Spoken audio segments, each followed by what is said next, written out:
Previously on Garage Fab, my buddy Mark asked me to help make his Isuzu bed a little more usable. We framed it out with rectangle tubing, skinned it with 16-gauge sheet steel, built a pair of custom wheel tubs, and created some access doors. In this episode, we paint, button up all the little details, and send it on its way. Oh joy, another hurdle. I love hurdles. I drilled the holes for the latches in the front access doors, and I didn't film it because it's the exact same process. It's not going exactly the same way, however. Looks like I probably needed to trim the front of this door a little bit more to get it to fit because the latch is now much closer to this piece of angle iron, and there's not enough room to put this nut on there. So there's nothing to keep this latch in place. So I've got a couple ideas and I really only like one of them, so I'm gonna try that one first.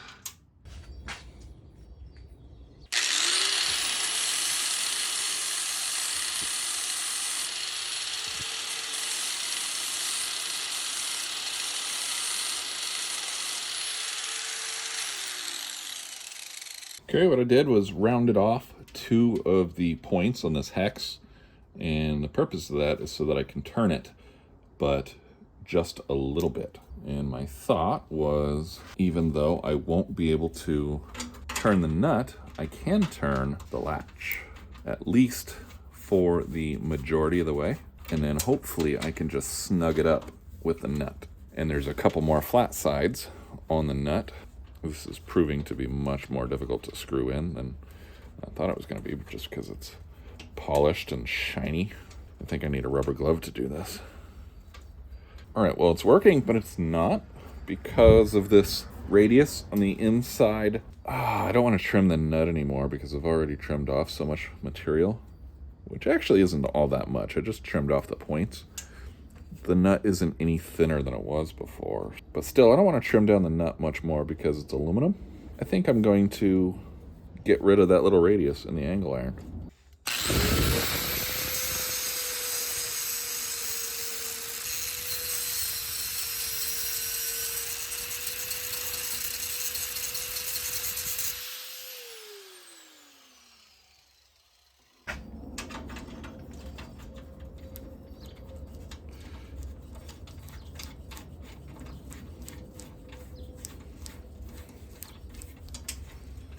Oh, that glove makes it so much easier.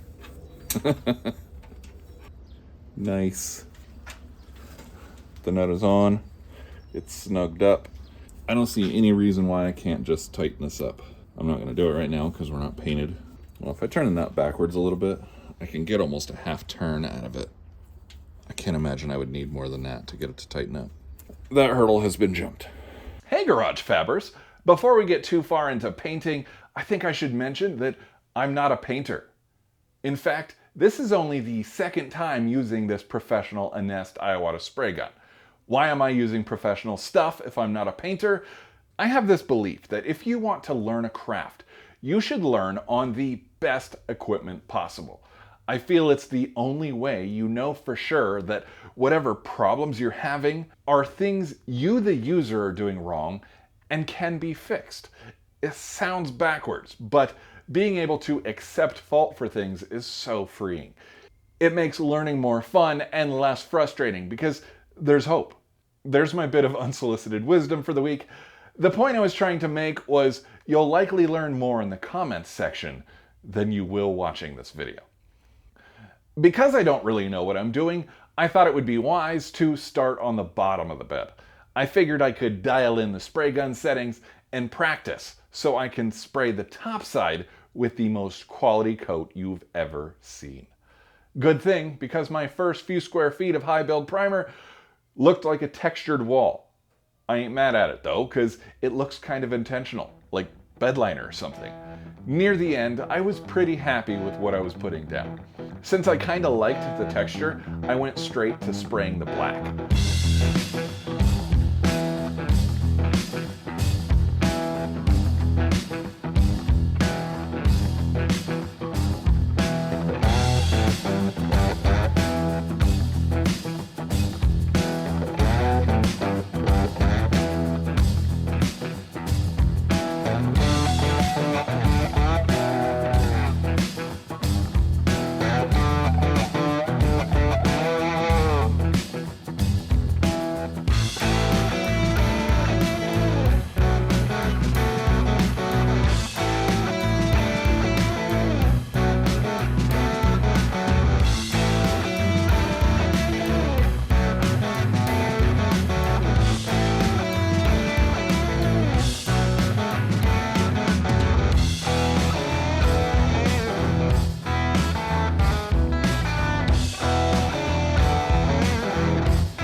The gloss black really made the texture visible, so I think I'll mount this bed to the truck with the bottom facing down.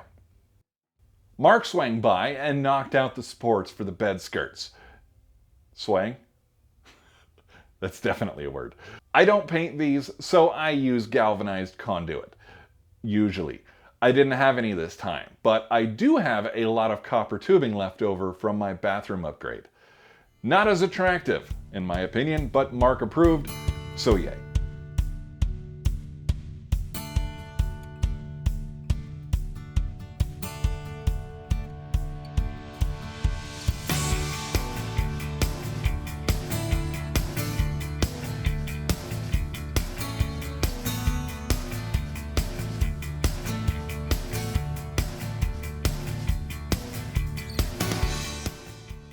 It was amazing being completely hands-off for a while. Just focus on camera work and let Mark do his thing. We should do that a whole lot more often.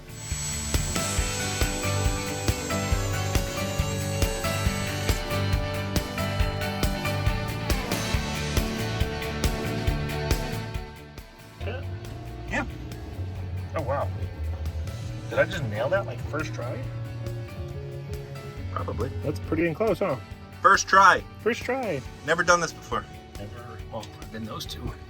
Oh.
So bed supporty.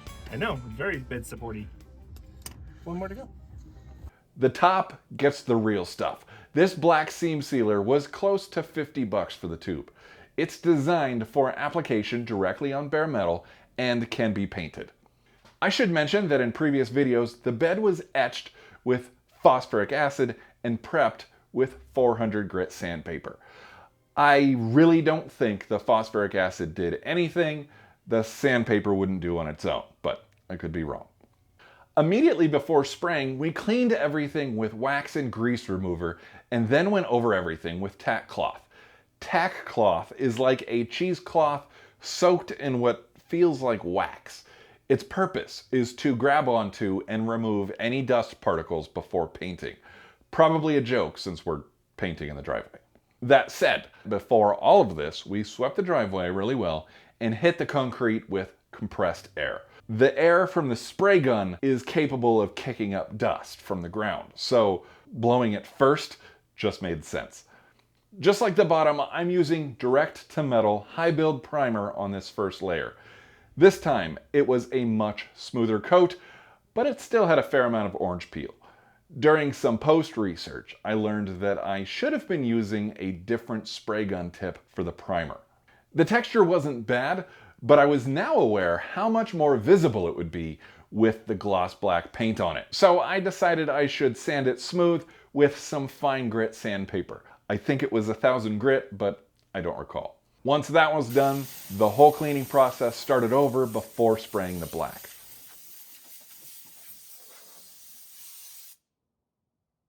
It's not really hot today. It's actually really nice, but because I'm spraying black paint, I'm concerned about part of the bed being in direct sunlight. I don't know if it's a thing, but I'm worried that if part of the bed dries faster than the other, it might affect the sheen on part of the bed, and I just don't want to chance it. So I'm going to wait until this shadow reaches the other side.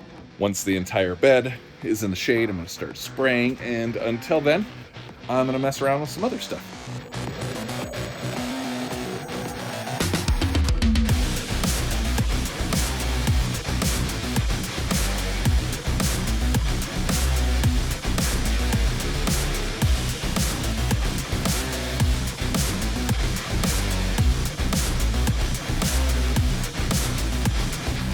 Well, it's not bad. It's almost concerningly not bad. I mean, Mark asked for gloss black, but he also wanted a bed he wasn't afraid to use. Before spraying, I talked to my brother Nate, who has more experience painting, and I told him I wanted an eggshell texture, and he said cutting back on the reducer might help by keeping it from flowing out flat. So I did. There's some texture for sure, but I'm somewhat concerned Mark won't like it because it's too shiny. Maybe I should rub some dirt in it.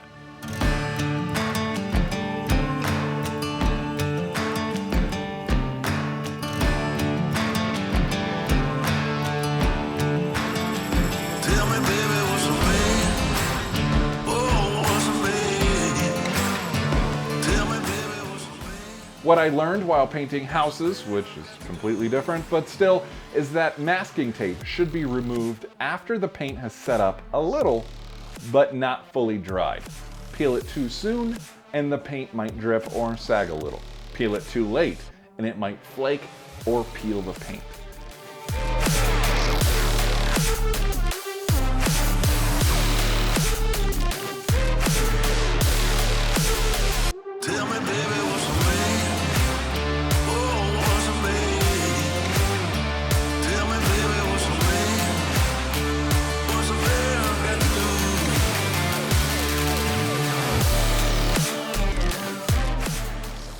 After the paint fully dried, it was time to assemble everything. Everything is basically just the Toyota PCV grommets for the front door pins and the pins for the push button latches. And then it was time to put this thing on the truck and get it the hell out of here. I'd love to say that it went smoothly, but I try my best not to lie on this channel. That would suck if your fender that you welded on here ripped off. Oh, wow, look at you. You're so smart. I do all right.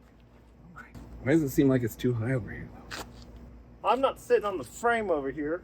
No? No, I'm like about a finger, like half inch. What are Oh, we it's hitting? teetering on something.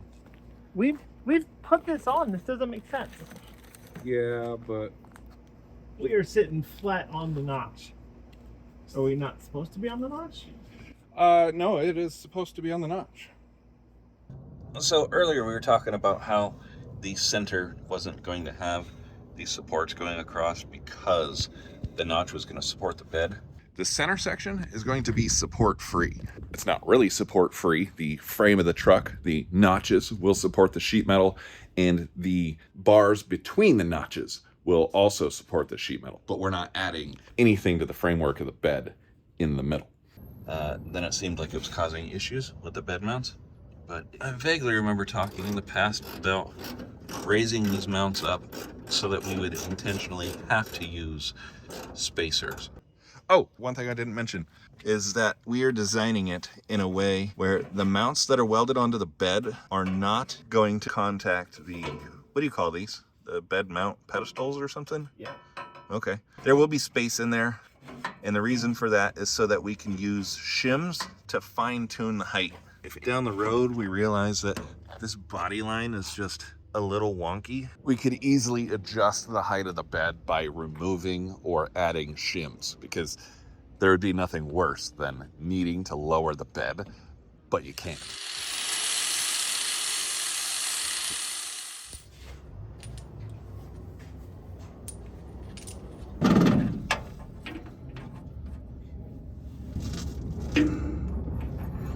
Some better days. Too bad they don't make them no more. This is not going as smoothly as I expected. Never does. It's ready for it.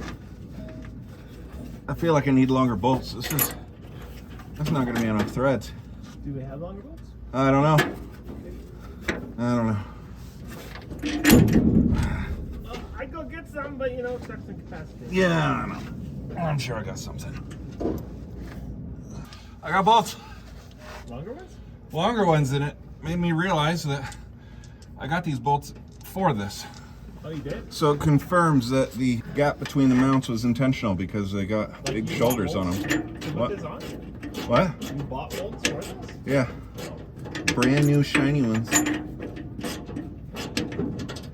Are they Allen head? No. At this very moment, I'm kind of wishing they were because I feel like the shoulder is... Let's go to a compass. Did you just say the F word? Tell the truth, I'm gonna know when I edit. Yes. Oh my God. I didn't know we were recording. There goes the advertising revenue, sir. You can edit that out. No advertising with the F word? What's that do for your birthday? I can see it now. The first thing you're gonna do is take this thing to a car show and join a car club, probably. Probably not. You're gonna wanna go to a karaoke bar. Mark, Sir? your bed doesn't fit. Okay. I gotta open up these holes or something because I'm just not winning over here.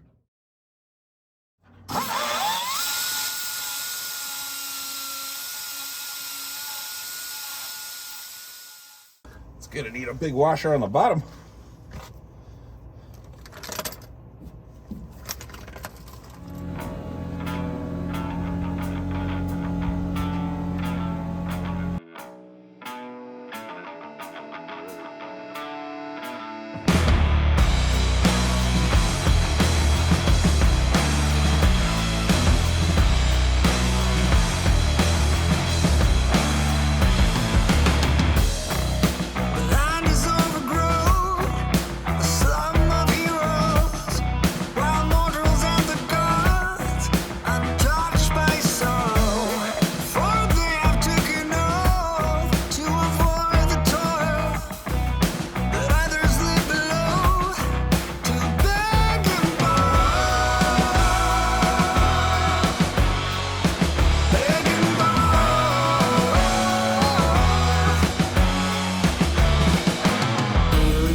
Well, that's the end of this project. Mark will get butthurt if I complain about it too much, so I'll just say it was an interesting experience. And also, no more other people's projects. At least until that magical day I get just a wee bit more room. Thank you all for following along on this build. I hope you enjoyed it, my friends, and until the next one, keep moving forward.